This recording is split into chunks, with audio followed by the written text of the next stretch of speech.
Ito na mga boss. So matapos nga po ang napaka-impresebong panalo ni Eman Baco sa Pacquiao, kung saan tinapos niya ang Indonesian boxer via knockout sa round 4 nitong nakaraang linggo sa PMI Bohol Boxing. At talaga namang napasaya ni Eman ang kanyang mga fans, lalo na't kasama niya sa laban si Jillian Ward. At talaga namang marami ang kinilig kila Eman at Jillian mga boss. Pero para sa isang boksinggero na si Jingo Labtik, tila hindi ito natutuwa kay Eman mga boss. Matapos nito sabihin sa kanyang post na, andito na naman to.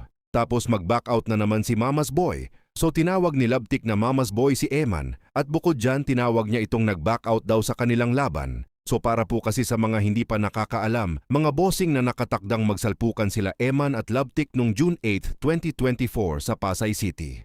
Ang problema biglang nakansila ang laban ng dalawa sa hindi malamang kadahilanan. Kaya ang gusto palabasin nitong si Labtik ay natakot daw sa kanya si Eman. Habang nagbasa naman tayo sa mga komento sa RFL Boxing na kinabibilangan nitong si Labtik. So dito may nagkomento mga boss na pre-jingle, tatakbo na naman itong si Eman. Sinagot naman niya ni Labtik na, oo nga pre, laban takbo pre, takot sila pre, baka mabugbog ang kanilang manok pre. Hahaha, may nagkomento naman mga boss na kampi kay Eman. Birada niya nagpapansin lang daw itong RFL Boxing. Tandaan daw nito na matatalo lang kay Eman ang kanyang boksingero na si Labtik. Sinagot naman niya ng RFL Boxing mga boss at sinabing, gusto mo ng proof na nag-back out sila kasi natakot? Sabay nag-reply naman ang isa na, sige nga proof hahaha. So linawin lang po natin mga bossing na normal lang sa boxing na kung minsan nakaschedule o nakafix na ang kanilang laban. Pero anumang oras ay maari itong makakansela sa iba't ibang kadahilanan. At ang madalas dyan, una, nagka-injury yung boxer.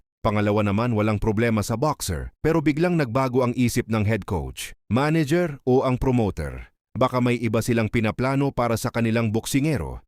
O di naman kaya nagbago ang takbo ng negosasyon sa magkabilang kampo dahilan upang hindi natutuloy ang laban. Pero kung sasabihin na natatakot ang mismong boksingero sa kapwa niya boksingero, siguro kwentong barbero na lang yan mga boss. O pagandahin natin kwentong may kasamang hype na lang yan sa social media. Ang boksingero kasi lalaban at lalaban yan. Basta tama ang nakapaloob sa kontrata kahit sino papalagyan. Samantala huling laban ni John Riel Cuadro Alas Casimero kontra kay Tom Mizokoshi ng Japan, kung saan tinapos ito ni Cuadro Alas sa pamamagitan ng TKO, ay muli nga po itong pinost ni Cuadro Alas sa kanilang official FB page na Cuadro Alas, it's my boy. Parang sinasabi ni Casimero mga boss na ganito ang sasapitin ng kanyang makakalaban sa darating na Abril.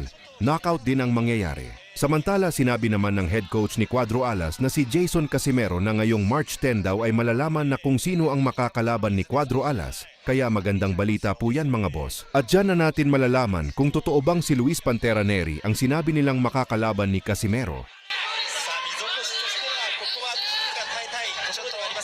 パンチのスピード溝口選手落ちましたね、ダメージの影響だと思います。はい、この左のジャブの蓄積も結構あるでしょうし、そうですね、はい、最初肌にが出たきっかけはもうジャブですからね。ですね、ボディそしてアッパー